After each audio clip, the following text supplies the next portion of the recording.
Desculpa, gente, não deu para continuar no vídeo anterior, mas vamos por aqui mesmo, tá certo? Vamos entender como foi que iniciou o conflito. Todo mundo sabe que foi com a invasão à Polônia, isso é prático, né? A gente já é uma turma de terceiro ano de ensino médio, a gente já sabe disso. Vamos tentar só aprofundar um pouquinho isso aqui, né? O território alemão, gente, ele era totalmente descontínuo, estando a Prússia Oriental encravada na Polônia. Então, o que é que Hitler fazia? Hitler exigia dos poloneses o direito de construir uma estrada com a extraordinariedade no chamado de corredor polonês, que é o famoso corredor polonês, e ainda reincorporar a Alemanha à cidade de Tanzing, porque tinha uma maior parte de alemães naquela região. Com a dureza da Polônia, ou seja, o governo polonês, acreditando no forte apoio dos franceses e britânicos, foi altamente inflexível e disse que não aceitava as pretensões de Hitler. O que vai acontecer? Hitler, após se assegurar do não envolvimento direto da União Soviética, na madrugada de 1º de setembro de 1939, os alemães acabam invadindo a Polônia. Usaram as divisões do Panzer e da Luftwaffe, ou seja, Luftwaffe, uma força aérea extremamente poderosa, uma infantaria, e invadem a Polônia naquela madrugada. O que vai acontecer? Após a invasão da Polônia, a França e a Inglaterra declaram guerra à Alemanha, mas evitaram, por enquanto, um ataque frontal, pretendendo levá-lo apenas à capitulação por meio de um bloqueio econômico, ou seja, eles cortaram relações econômicas e fizeram meio que um acordo entre alguns países para que isso aconteça. Enquanto isso, os nazistas eles acabavam ocupando boa parte da Polônia e os soviéticos invadindo a parte leste do território polonês, ou seja, a Polônia ela era um território que estava sendo invadido não apenas pelos alemães, mas também pelos soviéticos, ou seja, pela União Soviética. O que vai acontecer? Em 1939, a Alemanha ela passou a utilizar outras estratégias de guerra, não apenas a guerra sensata e nem a guerra relâmpago. É tanto que alguns dias depois, em 1939, ele vai ocupar 2 novos países, a Dinamarca e a Noruega.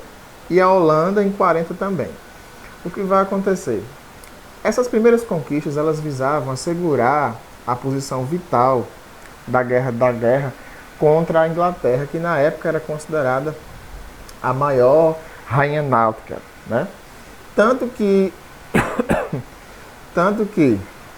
o que vai acontecer? Eles invadem a Bélgica, né?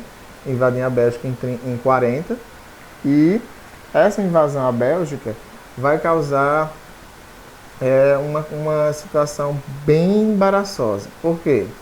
Porque essas conquistas, como eu já falei, elas acabavam criando situações bem complicadas na guerra. Nós vemos o quê? Uma França que necessitava de uma reinvestida e de uma Inglaterra que também estava começando a pensar em como combater os alemães naquele momento. Então, diante dessas situações, a gente tem o quê? A invasão da Holanda, também em 1939, que deu início a uma ofensiva na frente ocidental da guerra e, paralelamente, também vai invadir a Bélgica, que vai cercar as tropas franco-britânicas em Durkheim. Ou seja, essa retirada aqui do Durkheim vai acontecer sob um intenso intenso bombardeio que vai ser celebrada como uma retirada. Em que sentido uma retirada? Os ingleses, naquela época, eles vão bombardear os alemães, certo? Eles vão bombardear os alemães através de uma esquadra naval. Se a invasão desses territórios aqui anteriormente foi a ideia de mostrar aos ingleses a supremacia alemã, essa retirada aqui, no território próximo aos Países Baixos, que é onde fica a Bélgica, a Holanda e outros países, até hoje, do ponto de vista histórico, não se tem um motivo. Para alguns historiadores, isso pode ter sido incompetência dos almirantes de Hitler, dos comandantes de Hitler, ou simplesmente Hitler não quis que o exército tivesse obtido sucesso e achavam que o Führer, até então, naquele momento, que o Führer, no caso o Hitler, queria uma paz provisória com os ingleses. Não se sabe ao certo o porquê dessa retirada. É tanto que já caiu essa questão em Enem, e a resposta está justamente assim, não se tem uma linha histórica que se siga a respeito dessa tática. Do ponto de vista, com relação à França e a Grã-Bretanha e a Inglaterra, a gente tem duas situações bem interessantes. Os franceses eles vão adotar uma tática de guerra bem ultrapassada, porque eles achavam que estavam protegidos com uma linha chamada a linha Maginot, que seriam o quê? Centenas de quilômetros fortificados que iam das fronteiras da Bélgica até a Suíça. Só que no final das contas isso não ajudou em nada, porque a situação na qual, ou melhor, as táticas que os alemães utilizavam, a guerra relâmpago e a guerra sentada, desculpa, eles eram muito mais eficazes e acabaram derrotando os franceses, certo? Acabaram derrotando os franceses que assinaram um amistício com os alemães. A França, em consequência disso, ela acabou sendo dividida em duas áreas, uma zona livre, governada por um regime colaborativo, tendo como presidente um marechal e um ministro alemão, e a outra italiano, desculpa, e a outra ficou sob o regime dos alemães. Com relação à Grã-Bretanha, a gente tem outro cenário. Em que sentido? Com a derrota da França, Hitler, ele esperava que os britânicos firmassem a paz em separado, ou seja, uma paz, um acordo entre os dois países, como aconteceu com os alemães. Só que isso não foi bem o que aconteceu. Por quê? O Führer, no caso Hitler, ele vai ordenar um plano para se invadir a Inglaterra novamente. Mas, professor, eles não queriam uma paz? Isso é uma teoria lá nessa invasão aqui, ó. Nessa invasão aqui. A gente não sabe especificamente o que foi que passou pela cabeça daquele monstro, né?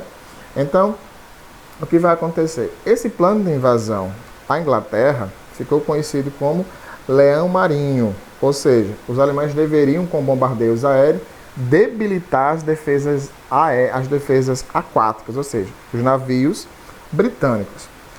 Essa outra tática aqui, o Luftwaffe, comandada por um general alemão, foi uma ofensiva de codinome Águia. Como assim codinome Águia? A ideia ali era destruir os centros industriais e aniquilar a marinha real inglesa, ou seja, eles tinham a intenção de destruir totalmente os ingleses naquele momento. Em 1940, um ano depois da guerra, os alemães passaram a bombardear os parques industriais das cidades inglesas. Foi naquela época que o terror assim, se espalhou por todas as regiões.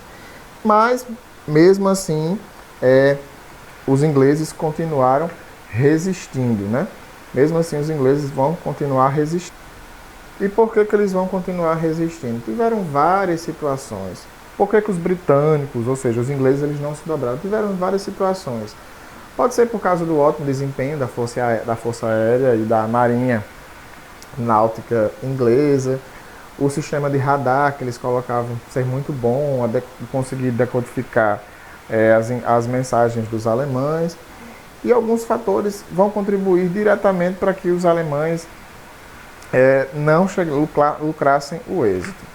Enquanto os nossos amigos não conseguiam ir para frente, outros, como a Itália, que até então mantinha as mesmas relações econômicas e políticas com os alemães, que faziam parte dos países do mesmo acordo político, não estavam se sentindo tão preparados para a guerra. Em que sentido?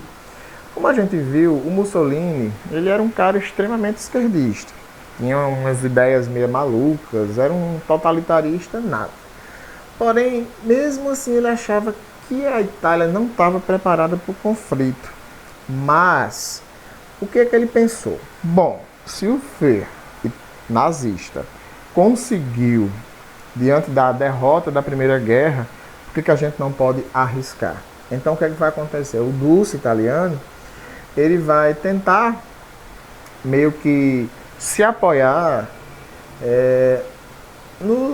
digamos assim, meio que vai tentar se apoiar nos resquícios das vitórias alemãs e vai colocar o país em conflito. Ou seja, a Itália acaba entrando na guerra. É tanto que ele vai, desde a Primeira Guerra Mundial, de novo, bater em cima da tecla da Grécia. Vai atacar a Grécia, a parte norte da África, a norte, tanto a África do Norte e a Oriental, bem como a Iugoslávia. Todos esses conflitos aqui, eles vão ter apoios diretos dos alemães. Só que o que a Itália não contava é que o nazifascismo, como ficou conhecido, a união das duas potências, ou seja, a Itália e a Alemanha, ia ter uma repressão. Quem é que ia reprimir? Os ingleses, que conseguiram, na época, parar o interesse dos italianos. É tanto que em dezembro de 40 foi empreendida uma contraofensiva, ou seja, os ingleses eles reagiram e expulsaram os italianos de várias regiões, principalmente da região da Líbia, uma parte da Grécia e, consequentemente, também da África do Norte, melhor dizendo. Os alemães, quando souberam disso, o que vai acontecer? Mandaram mais tropas para ajudar a Itália nas conquistas, principalmente o território da Iugoslávia. Só que a Iugoslávia e a Grécia, eles obtiveram a adesão de outros países. Que países foram esses? Hungria, Romênia e a Bulgária, que acabou culminando numa invertida muito grande contra as tropas nazifascistas e conseguiram vencer tanto a direita soviética, que já estava instalada em alguns aspectos, em algumas regiões desculpe, essa invertida que foi empreendida com a Iugoslávia e a retirada dos nazifascistas teve apoio direto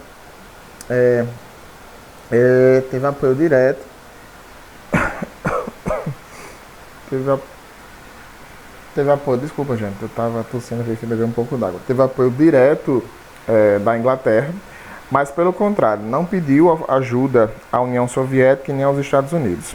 Nesse sentido, os alemães e os italianos eles tiveram perdas significativas, principalmente Hitler, que acabou perdendo 16 divisões de terras da Iugoslávia, que acabou contribuindo diretamente para que Hitler pensasse na invasão da União Soviética. Em que sentido pensasse? Lembra lá atrás que eu falei que havia o pacto nazi-soviético, ou seja, a invasão da União Soviética ela não era uma coisa que estava premeditada. Ela aconteceu devido a algumas situações não sucedidas que aconteceram nessa região aqui, da Hungria, Romênia e Bulgária. Então, o que vai acontecer? Anteriormente, ele tinha mantido uma situação de neutralidade. Hitler havia mantido uma situação de neutralidade com os soviéticos. É tanto que Stalin, naquela época, apesar das informações do seu serviço secreto afirmar que os alemães, devido a algumas situações de conflito de guerra, ter mudado o cenário, haviam avisado a Stalin que, possivelmente, os alemães poderiam romper o conflito e invadir a União Soviética. Mas, oficialmente, não havia nenhuma declaração de guerra.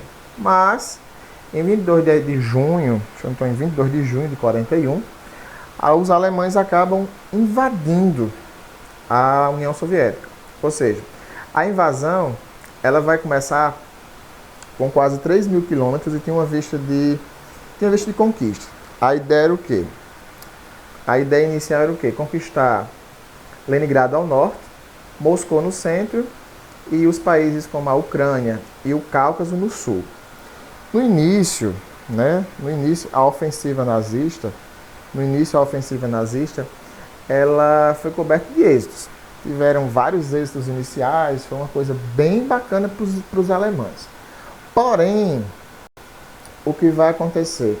Um ano depois, alguns meses depois, a ofensiva ela acaba sendo contida na Batalha de Moscou. Ou seja, o exército soviético ele passa a enfrentar diretamente os alemães em Leningrado. É tanto que em 42, no início de 42,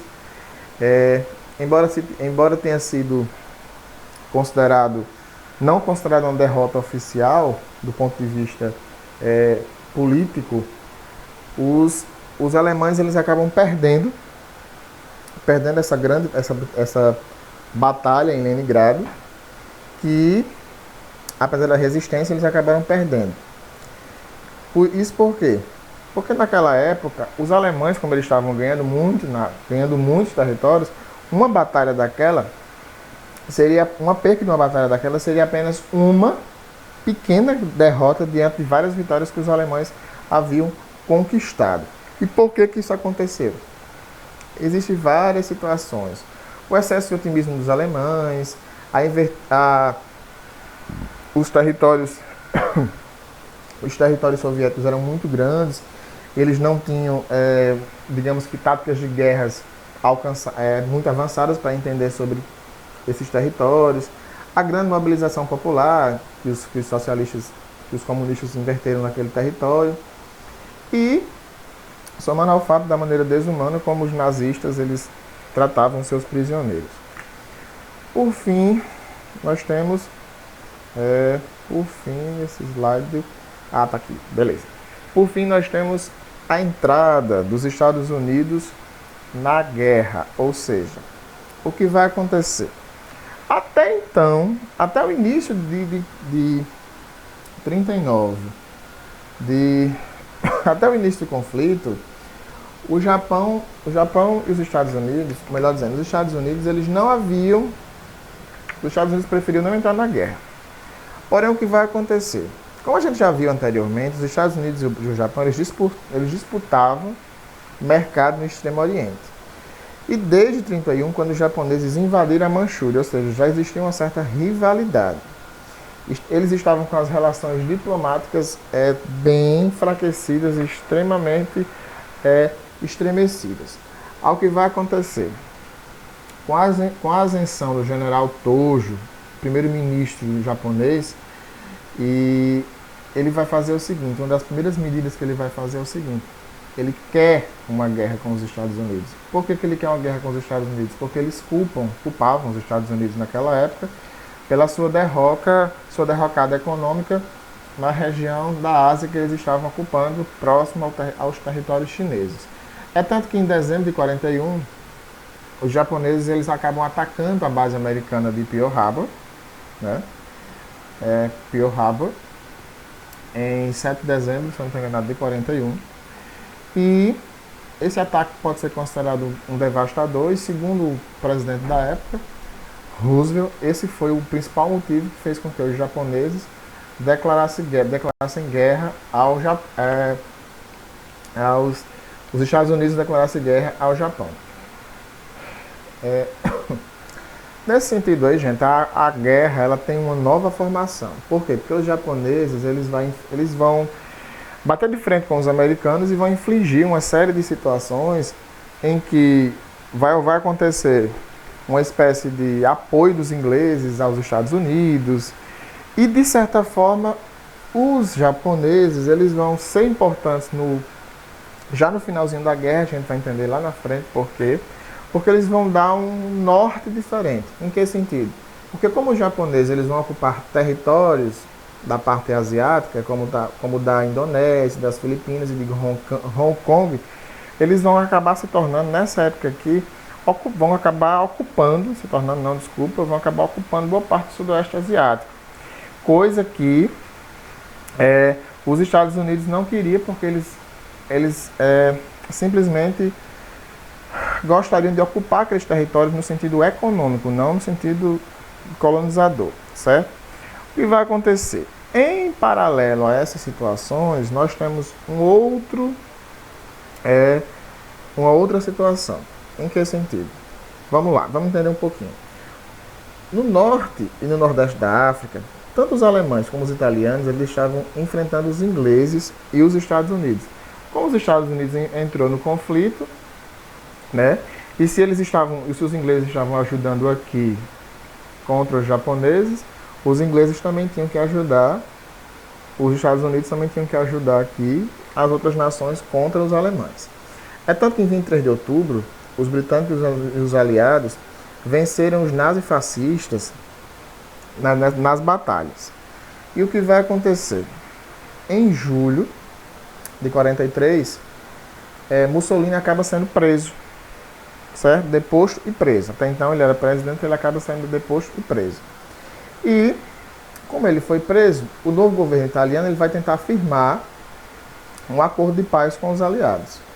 Só que Mussolini, como ele estava preso, ele vai fundar, no norte da Itália, quando ele fica sabendo desse acordo, um outro partido, chamado de República Social Italiana, ou seja, a famosa República de Salom. Só que o que vai acontecer? Quando isso é descoberto, Mussolini ele acaba sendo perseguido, ele até tenta fugir para a Suíça, mas ele acaba sendo preso e fuzilado posteriormente, né? E com a derrota de Mussolini, a Alemanha ela começa a se complicar.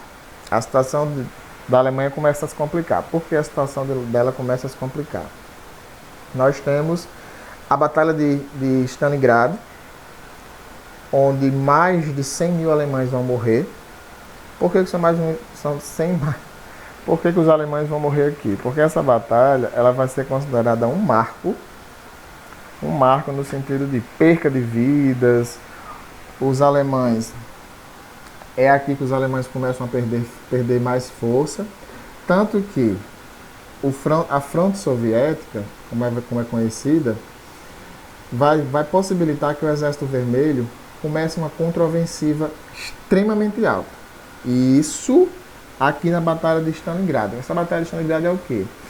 É uma batalha na qual os alemães vão perder para os soviéticos e os alemães entram em retirada. Essa perca dos alemães faz com que os países que até então os alemães haviam conquistado, como a Polônia, a Romênia, a Bulgária e a Tchecoslováquia, foram ocupadas por Hitler, fossem retomadas pela União Soviética.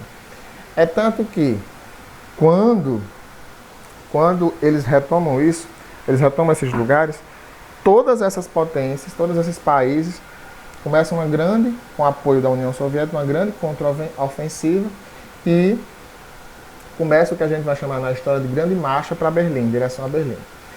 E em 44 nós vamos ter o dia D. O que seria o dia D? Que seria o quê? O dia D seria... O dia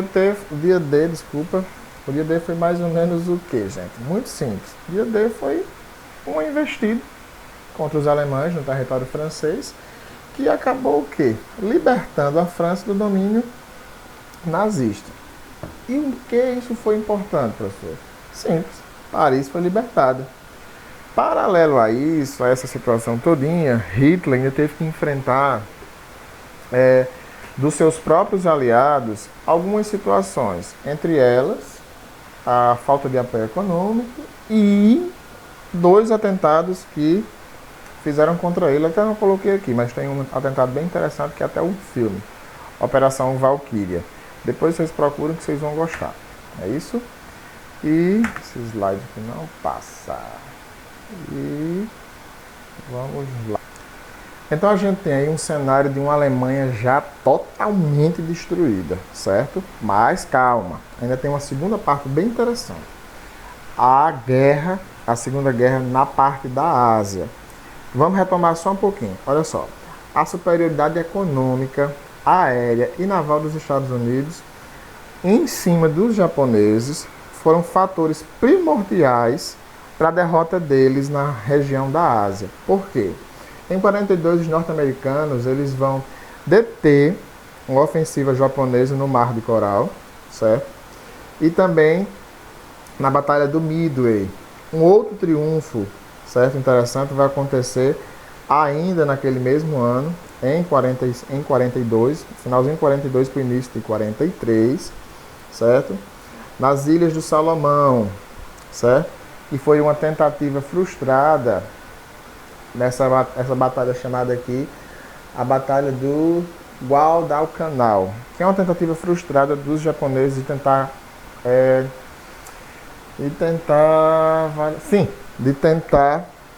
invadir e conquistar os territórios da Austrália.